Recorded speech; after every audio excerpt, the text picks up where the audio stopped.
All right, YouTube. It's my 2020 Ford F150.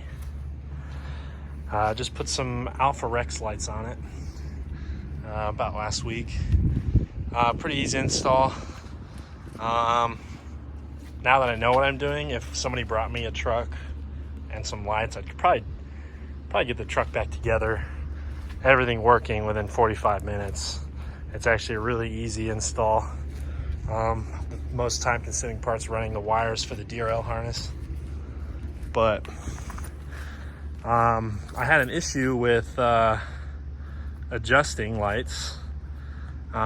First one being, I'll pop the hood. The adjustments that are on the internet are kind of backwards because they don't really give you a point of reference on like how they're looking at the bolt.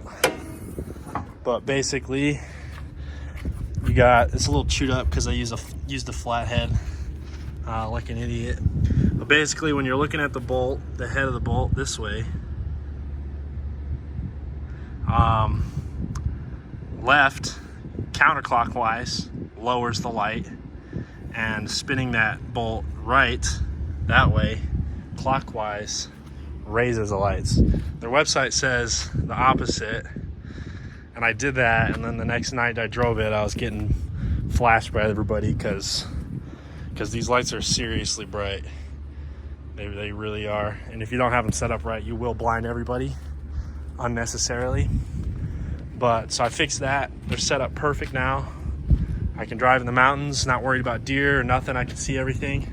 Other problem being is the brights were basically useless. They pointed to the sky, and I couldn't find anywhere on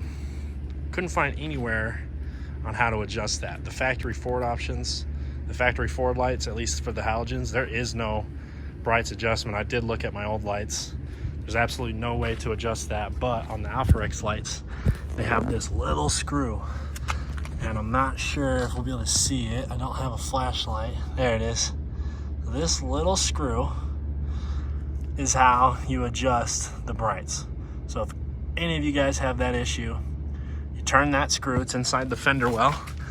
Hopefully, if you have the felt fenders, you'll be able to adjust it pretty easily. They're a little stiff, but basically you have a screw down here. You have a push pin, a little factory body pin that you screw out with your fingers. It kind of looks like this. So it's like a normal body pin, screw type. Get it into focus. Sorry, my hands are gross. And you pull it out, and then you have like this screw right here. You have another screw right here, and then you have one just inside the fender lip here. And then you pop it open and kind of push it behind the tire. You know, you're not gonna hurt it. Most of you guys probably have deleted them at this point anyways. I just bought this truck. And then turn that with a socket. Hopefully you have a small enough socket. Let me see what size. I used a, what is this? 5/32. So this one is opposite. And you can actually see the light move when you turn it. It kind of adjusts it pretty quick, so it's definitely better to do it in the daylight. But lefty-loosey raises, and righty-tighty clockwise, turning it clockwise lowers it. And you can actually, I don't know if I'm holding it steady enough for you to see on the camera, but it definitely turns it quite a bit. That was just a couple quarter turns, and it moved it probably 10-15 degrees or more. But yeah, so I'm gonna go up in the mountains tonight. I'm gonna leave these fenders open. I'm just gonna put one screw in for easy air access, because them tiny screws are a pain.